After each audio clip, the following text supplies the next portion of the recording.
कि SC/ST का जो फंड होता है, SC/ST का जो फंड है, डेवलपमेंट में उनके खर्चा होना है, उनके शिक्षा पे खर्चा होना है, उनके रोजगार पे खर्चा होना है। लेकिन तमाम सरकारें उस SC/ST फंड को डाइवर्ट करके अन्य मदों में खर्च करती हैं। इस पर माननीय फाइनेंस मिनिस्टर रोक लगाएं कि जो फंड जो मद में खर्च होना है उसी मद में वो खर्च किया जाए। साथ ही मैं आपके माध्यम से ये भी कहना चाहता हूं कि लंबे अरसे तक, काफी दिनों से SC/ST के बच्चों को स्कॉलरशिप टाइम पे नहीं मिल रही और सरकारी स्कूलों के फीस स्ट्रक्चर की वजह से तमाम SC/ST के जो गरीब बच्चे हैं वो एडमिशन नहीं ले पा रहे। अभी कई जगह पे देखने को मिला, IITs में देखने को मिला कि गरीब बच्चे एडमिशन लेने में असमर्थ रहे।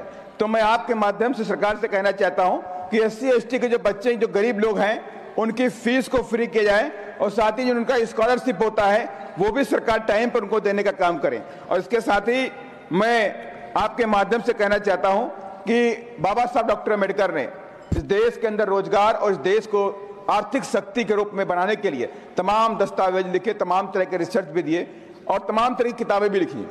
बाबा साहब डॉक्टर अम्बेडकर ने अपने वॉल्यूम नंबर 3 में ये लिखा हुआ है कि इस देश के अंदर जो कृषि क्षेत्र है वो सरकार के अधीन रहना चाहिए और उसके साथ ही ये भी कहा कि बीमा क्षेत्र भी राष्ट्रीयकृत होना चाहिए।